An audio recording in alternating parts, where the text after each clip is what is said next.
bentuk pembelaan Allah, tiba-tiba Allah membolak-balikan hati orang itu.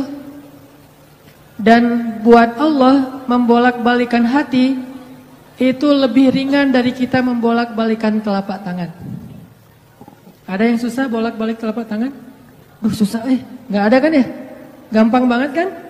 Segampang itulah, bahkan lebih dari itu buat Allah untuk yuqallibul qulub, membolak-balikan hati.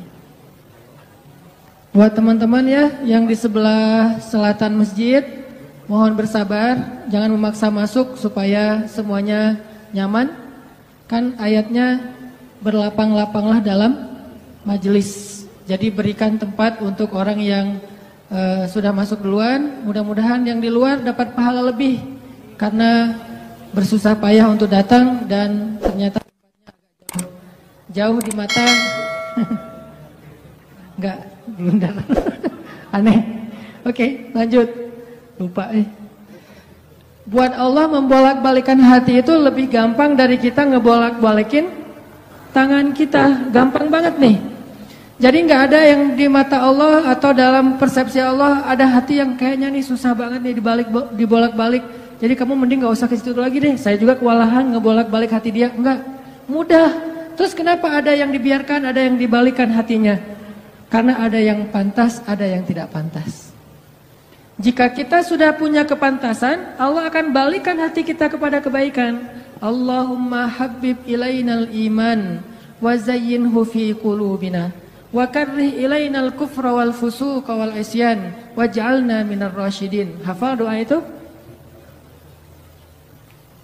Nanti cari di YouTube lah ya. Ya Allah, jadikan kami cinta kepada amal soleh dan jadikan rasa cinta itu indah di dalam hati kami. Jadikan kami benci kepada dosa dan jadikan kami termasuk orang-orang yang mendapat petunjuk. Allah bolak-balikan. Gitu juga dengan hati calon mertua. Gimana pun dia ngeblok, nggak boleh masuk lah, gerbangnya digembok segala macam. Cuma gerbang. Mau 1000 lapis gerbang, kalau hatinya dibalikin, hilang semuanya tuh. Gampang banget kan? Buktinya malam ini nih. Allah membolak-balikan hati kita. Yang tadinya punya macam-macam rencana pada malam minggu, akhirnya Allah balikan hatinya, udah ke Masjid Agung aja deh. Bukan karena saya, bukan karena pemuda hijrah, bukan karena teman-teman panitia, tapi karena Allah mengikat hati kita, mengarahkan hati kita untuk bisa datang ke masjid. Sehingga ribuan anak muda tiba-tiba memakmurkan dan meramaikan majelis ilmu. Kalau di ribuan orang aja bisa Allah bolak-balikan hatinya, apalagi cuma satu orang. Ya, ada berapa ribu sekarang? 15.000? Lebih nih Masjid Agung ini daya tampungnya berapa? 10.000 ya? Sampai keluar. Berarti sekitar 20.000. Ini benar-benar sesuai dengan yang dulu banget saya harapin 2 tahun yang lalu bisa ngalahin Tomorrowland. Minimal DWP lah ya. Bisa ngalahin DWP atau kalau bisa Tomorrowland. Saya pernah kemarin tuh acara taklim di Pekanbaru, An-Nur, yang datang sekitar 25.000 anak muda di depan masjid penuh. Malam yang sama ada acara juga di mall, tapi acaranya sepi, yang taklimnya ramai. Masya Allah. Habis itu baru ke mall. Tetap aja sama-sama ramai. Intinya teman-teman, mudah buat Allah. Sama kayak Allah membolak-balikan hati Nabi Muhammad, mertuanya Ali bin Abi Thalib. Padahal udah yang datang itu kurang keren apa coba? Abu Bakar. Secara fisik terkenal Abu Bakar itu orangnya putih, nggak terlalu gemuk, jadi badannya tuh bagus. Terus orangnya dermawan, akhlaknya paling mulia dan nggak pernah syirik sejak zaman jahiliyah. Di antara sahabat Nabi yang nggak pernah melakukan dosa syirik sejak zaman jahiliyah, Ali dan Abu Bakar. Malah Abu Bakar tuh waktu kecil pernah diajak sama ayahnya untuk nyembah patung. Begitu ayahnya selesai ibadah nyembah patung pergi, itu patung diludahin sama Abu Bakar, dilemparin kotoran sama Abu Bakar. Apa sih lo patung doang masa disembahin? Kalau lo bisa balas gua, coba lo balas, dilemparin. Ternyata nggak balas. Dari kecil juga Abu Bakar itu udah nggak pernah syirik. Orang yang sangat terjaga hanif. Dan julukannya juga sama dengan julukan Nabi Ibrahim, Siddiq. Wadhkur fil kitab Ibrahim innahu kana siddiqan nabiyya. Ibrahim Siddiq, Abu Bakar Siddiq, sama nih. Bahkan Nabi sering membandingkan Abu Bakar sama Ibrahim. Engkau wahai Abu Bakar seperti Ibrahim. Engkau wahai Umar seperti Musa. Ya iyalah Umar ya. Musa kan gak sengaja Noel orang langsung meninggal kan ya. Ngelihat Bani Israel agak ramai gitu, lagi mau gelut sama orang Kipti. Karena Musa kasihan kepada Bani Israel yang lemah, akhirnya dia cuma ditakol dikit lah si orang Kipti ini teh. Apaan sih lo? Meninggal. Belum diginiin, baru gini doang coba. Jadi kalau dulu ada ultimate fight, kayaknya Musa tuh juara bertahan tuh. Nah kalau di zaman Nabi, orang kayak Musa, Umar. Jawara, Quraisy. Kalau ada yang macam-macam sama Umar, lo berani sama gua. Nih lo lihat nih. Nggak ada yang berani sama Umar. Kalau lo pengen istri lo jadi janda, anak lo jadi yatim, lo tunggu gua di belakang gedung itu. Gedung, bukit. Nggak ada gedung dulu teh. Nggak ada yang berani nungguin Umar. Lancar aja tuh hijrahnya. Artinya Abu Bakar tuh sering dibandingkan kayak Ibrahim.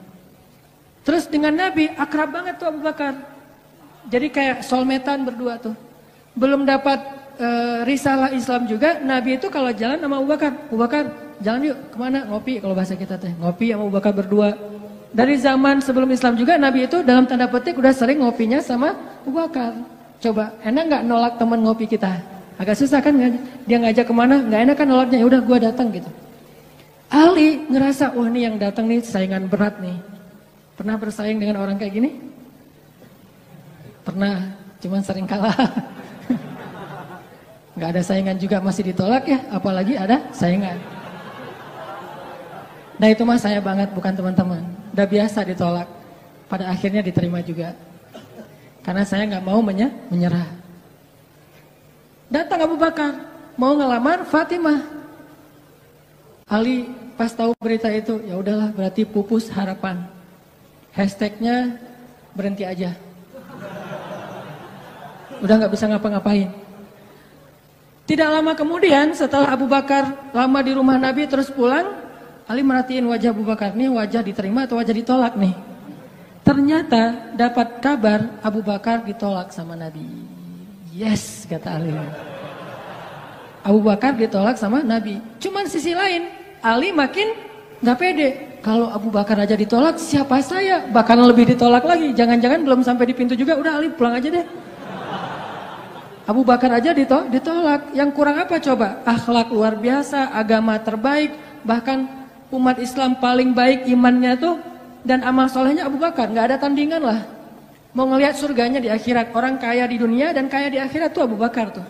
Ada orang yang di dunia miskin, di akhirat kaya. Di akhirat miskin, di dunia kaya. Kalau Abu Bakar, dunia akhirat kaya.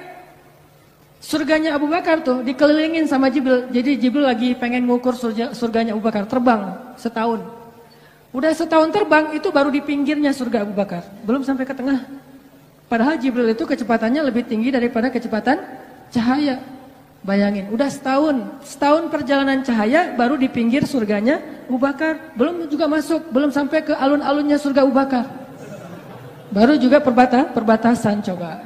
Kurang apa Abu Bakar? Ditolak sama Nabi. Duh, makin gak pede, kata Ali. Cuma gak pakai, bukan orang Sunda soalnya.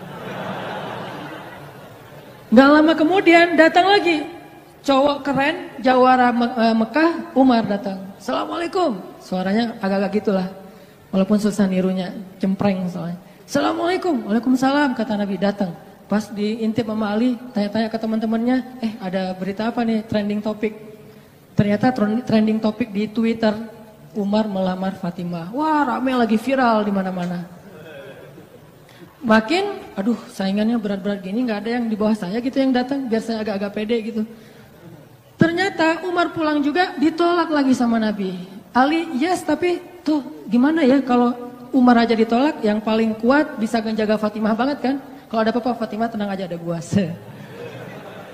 Naik motor berdua sama Umar gitu kan, zaman kita mah ya. Sengaja nggak bawa jas hujan. Kalau udah hujan, buka baju kasih ke ceweknya, nggak pakai baju memotoran.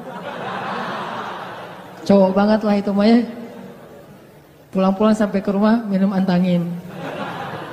Umar tuh jawaranya. Nabi kan pasti tenang banget ngasih anak ke orang kayak Umar. Keluar dia singa, di dalam dia kucing Anggora. Maksudnya apa? Dia tuh nggak pernah kasar sama istrinya, walaupun dia keras kepada musuhnya. Kalau dimarahin istrinya, diem aja. Udah selesai dimarahin, udah mah, udah. Ya udah, pergi nyari teman. Ah mau curhat, habis dimarahin istri, pergi ke rumah Nabi. Pas di depan rumah Nabi kedengaran dari dalam, Nabi juga lagi dimarahin istrinya. Nabi juga diem aja. Ini teladan orang-orang soleh. Jadi yang keren tuh bukan yang gampang marahin istri, tapi yang gampang dimarahin istri. Setuju yang di atas? Cowok keren itu bukan yang gampang marahin istri, tapi yang gampang dimarahin istri. Pah, ya mah. Di dalam rumah tuh, ya mah, ya mah. Di luar, apa lo?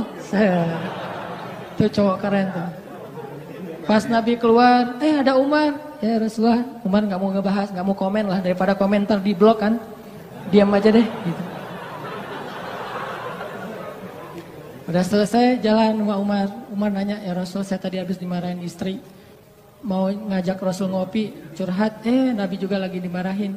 Kata Nabi, bagaimanapun dialah yang mengurus rumah, dia yang mengurus aku, keluargaku. Nabi nyebutin kebaikan-kebaikan istri. Nggak mau nyebutin, dasar emang perempuan emang kayak gitu ya. Saya tuh Nabi loh, masa Nabi dimarahin, kamu paham gak sih perasaan aku? Gitu. Nggak, Nabi nggak ngomong kayak gitu. Nabi cuma membicarakan kebaikan istrinya.